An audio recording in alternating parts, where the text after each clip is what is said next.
1941, December 7th, Pearl Harbor, Hawaii. We interrupt this program to bring you a special news bulletin. The Japanese have attacked Pearl Harbor, Hawaii by air, President Roosevelt has just announced.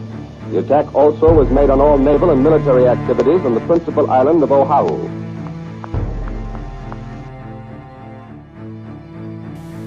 Yesterday, December 7th, 1941, a date which will live in infamy.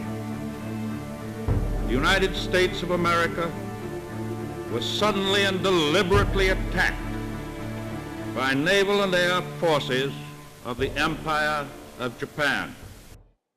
In World War II, Japanese-American lives were changed due to the effect of the bombing of Pearl Harbor. They were forced to live in internment camps and leave their homes for the unknown. The Japanese Americans' basic constitutional rights were taken away from them. These rights include the right to a trial and basic human freedoms. After this day, the lives of Japanese Americans would never be the same. February 19, 1942 was when the internment was established. It gave the military the power to rip Japanese Americans from their homes with no legal reason. This was the terror they lived through. Before the internment of Japanese Americans started, there were many little events that led up to this one single event. Many of these events include December 8th, Treasury Department seizes all Japanese banks and businesses. December 9th, many Japanese language schools close. December 11th, FBI warns against possession of cameras or guns by suspected enemy aliens. December 30th, California revokes liquor license held by non-citizen Japanese. January 14th, President Roosevelt orders re-registration of suspected enemy aliens in West.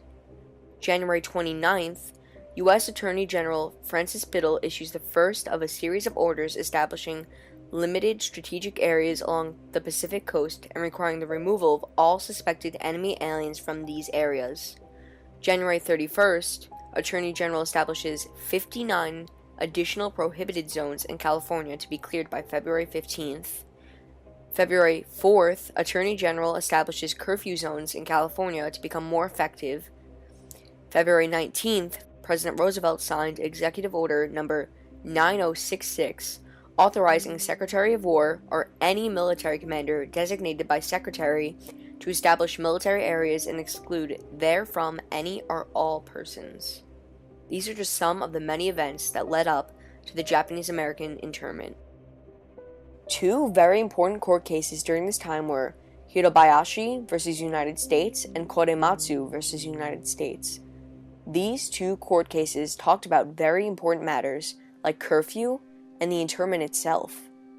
Hirobayashi's case was about the curfew.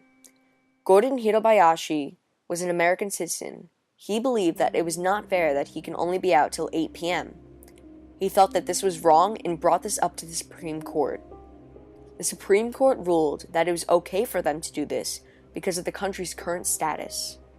Korematsu's case was considered to be more important than the Hirobayashi case, since it was about the internment itself.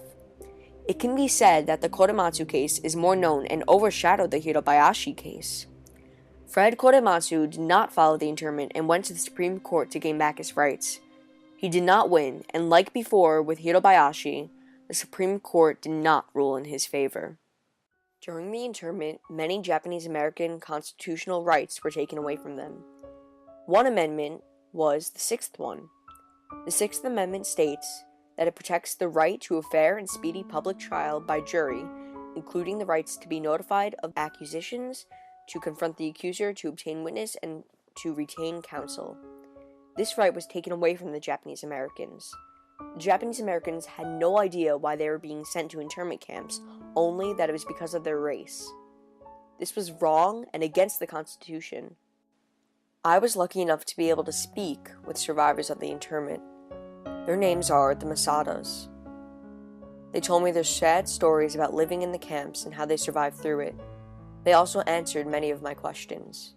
One message that the Masadas wanted me to express to you was that our government used a lot of euphemisms.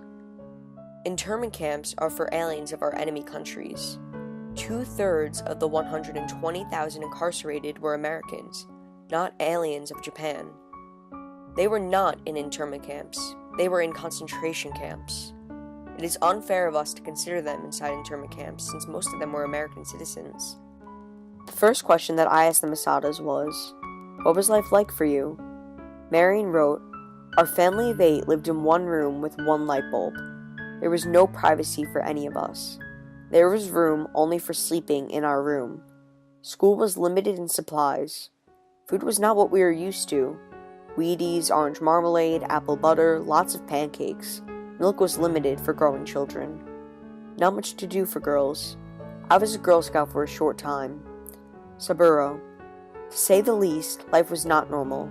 Our family bought our first farm of our own in my sister's name, because discriminatory laws prevented my immigrant parents from buying any property, although they had been contributing residents of the U.S. since 1917.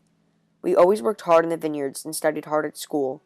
While in the concentration camp, there was nothing for me to do but play, and I didn't study very much.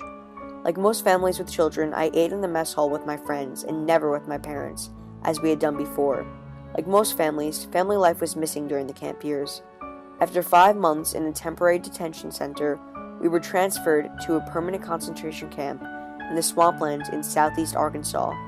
It turned extremely cold when we arrived, and without any heat in our barrack, and impacted by the trauma of the incarceration, my father caught pneumonia and died in a makeshift barrack hospital 3 weeks after our arrival in Arkansas. We were not able to grieve his loss in any normal way, with relatives and friends. Everything was camp life, and nothing was normal to me. As you can see, that Marion and Saburo's life was extremely difficult and hard during this time.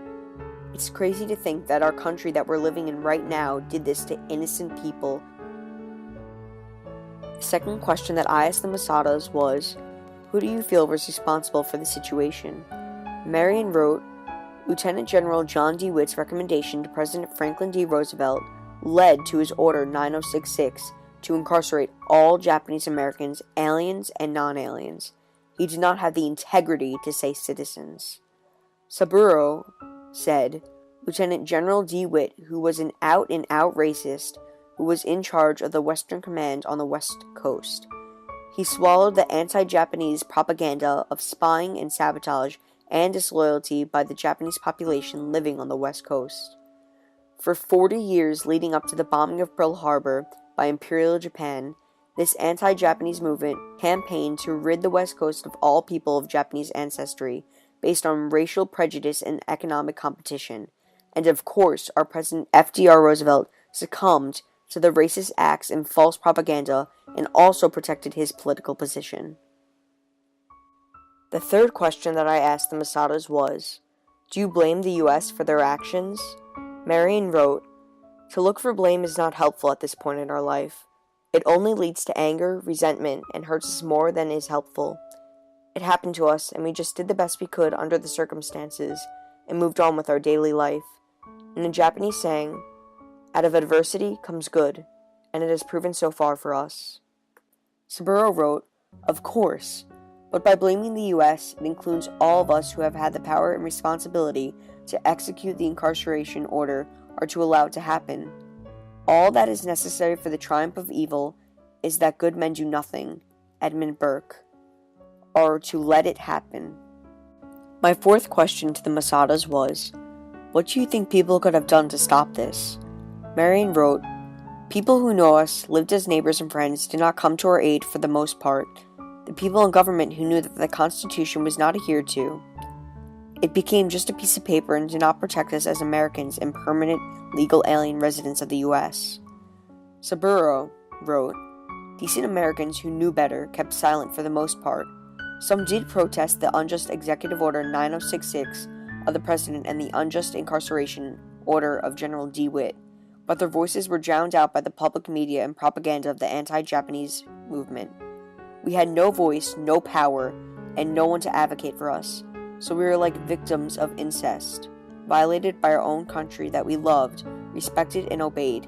Even the FBI, the Naval Intelligence, and FCC and other intelligence agencies opposed DeWitt's order, but they too succumbed to public pressure and DeWitt's extreme rationale of military necessity.